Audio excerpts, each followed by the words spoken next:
E aí pessoal, tudo bem? Eu sou Alexandre Ambrosim, esse é o canal Apollo Fisioterapia e você está no Minutos de Leitura do canal Apollo Fisioterapia. Nós estamos lendo o capítulo 8 do livro do John West, o capítulo que fala sobre controle da ventilação. Essa é a parte 4. Se você ainda não assistiu os outros vídeos, eu vou deixar na descrição desse vídeo aqui todos os links para você assistir esse capítulo e os outros capítulos que a gente já leu aqui do livro do John West. Aproveito aí para pedir que você se inscreva no canal Apollo Fisioterapia, que você curta os vídeos do canal e que você aperte a notificação para receber notificações aí, aperte o sininho para receber as notificações de que novos vídeos estão aqui no canal Apollo Fisioterapia.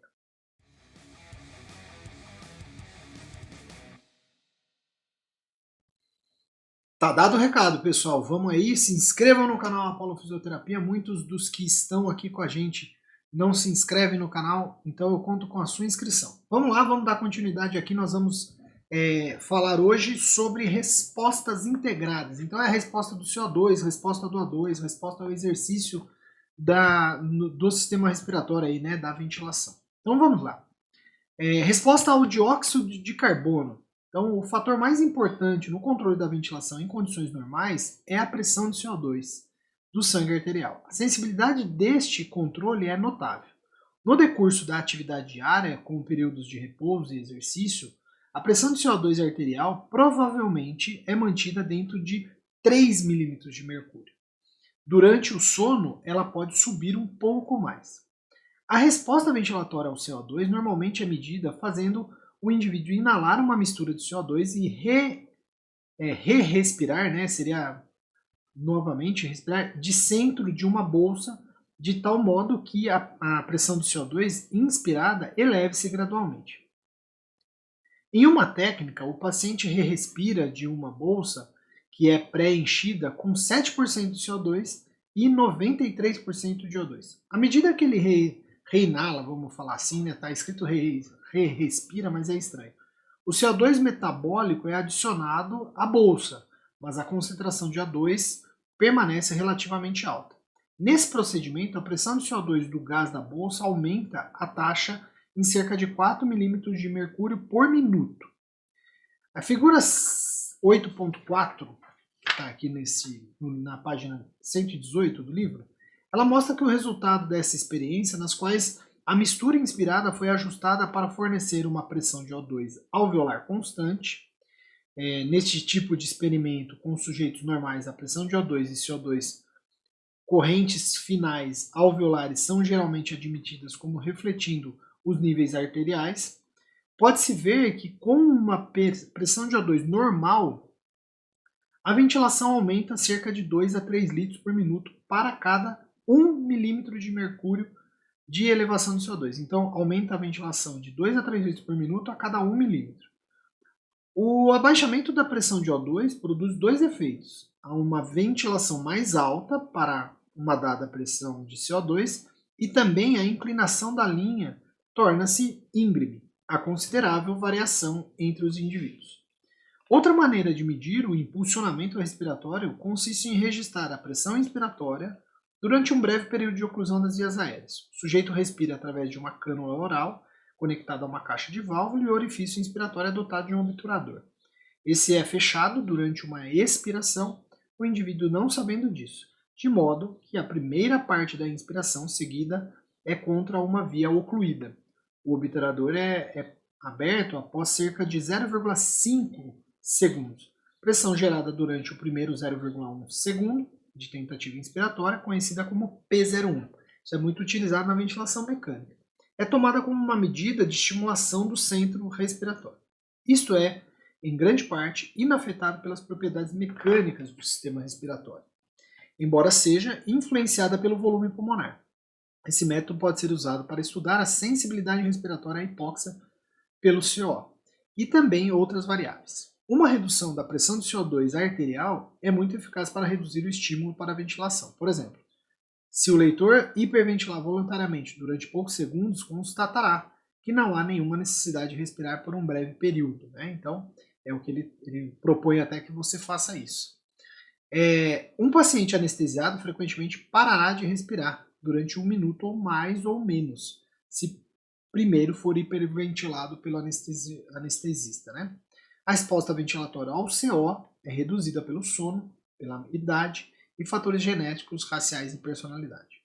Os atletas treinados e mergulhadores tendem a ter uma baixa sensibilidade ao CO. Várias drogas deprimem o centro respiratório, incluindo a morfina e barbitúricos.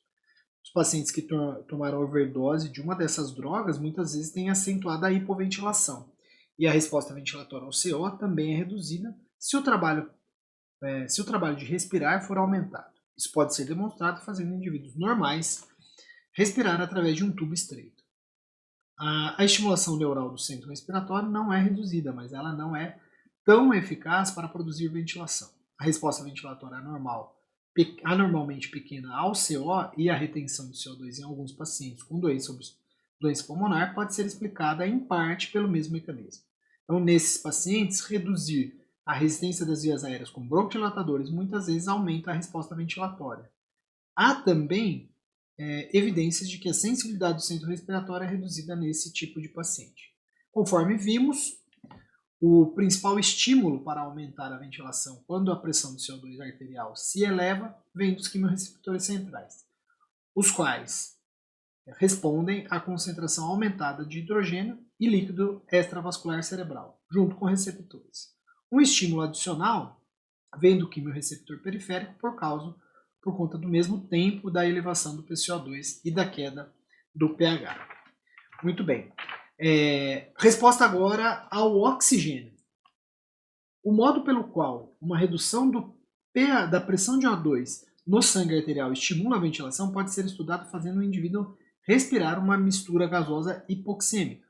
Então, a pressão de O2 e de CO2 corrente finais são usadas para a medida dos valores arteriais. Então, tem uma outra figura, a figura 8.5, mostra que quando a pressão de CO2 alveolar é mantida em 36 milímetros de mercúrio, a pressão de O2 alveolar pode ser reduzida para a vizinhança de 50 milímetros de mercúrio antes que ocorra qualquer aumento apreciável na ventilação. Então, elevar a pressão de CO2 aumenta a ventilação em qualquer pressão de oxigênio. Observe-se que quando a pressão de CO2 é aumentada, uma redução na PaO2 abaixo de 100 milímetros de mercúrio causa alguma estimulação na ventilação, diversamente da situação quando o PCO2 é normal. Assim, o efeito combinado de ambos os estímulos excedem a soma de cada estímulo, aplicado separadamente, sendo isso denominado interação entre CO e O2, né? CO alto e O2 baixo. Grande diferença em respostas ocorre entre pacientes e indivíduos. Grandes diferenças em respostas ocorrem entre os pacientes individuais, perdão. Uma vez que a pressão de O2 pode normalmente ser tão reduzida sem provocar uma resposta ventilatória, o papel desse estímulo hipoxêmico no centro cotidiano da ventilação é pequeno. Entretanto, a ascensão em altitudes, um grande aumento da ventilação ocorre em resposta à hipóxia e isso vai ser apresentado aí no capítulo 9.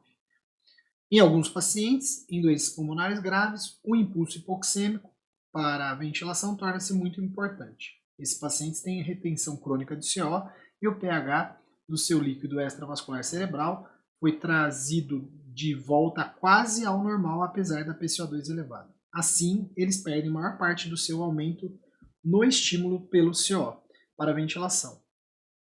Além disso, a depressão inicial do pH foi quase abolida pela compensação renal, de tal modo que há pouca estimulação do pH dos quimiorreceptores periféricos. Nessas condições, a hipoxemia arterial torna-se o estímulo principal para a ventilação. Se esse paciente for dado uma mistura rica em O2 para ele respirar a fim de aliviar a hipoxemia, a ventilação pode tornar-se deprimida e o estado ventilatório é mais bem monitorado pela medição do CO arterial. Como vimos, a hipoxemia estimula reflexamente a ventilação por meio de sua ação nos quimiorreceptores de carótida e aorta. Ela não exerce nenhuma ação sobre os quimiorreceptores centrais. Na verdade, na ausência de quimiorreceptores periféricos, a hipóxia deprime a respiração. Entretanto, a hipóxia prolongada pode causar acidose cerebral branda, a qual pode, por sua vez, estimular a ventilação. Pessoal, nós vamos encerrar esse vídeo aqui. Depois pois nós vamos voltar a fazer mais um vídeo que vai falar da resposta ao pH, resposta ao exercício e padrões anormais de respiração. Continue acompanhando aqui comigo o Minuto de Leitura do canal Apollo Fisioterapia. Um grande abraço e até a próxima.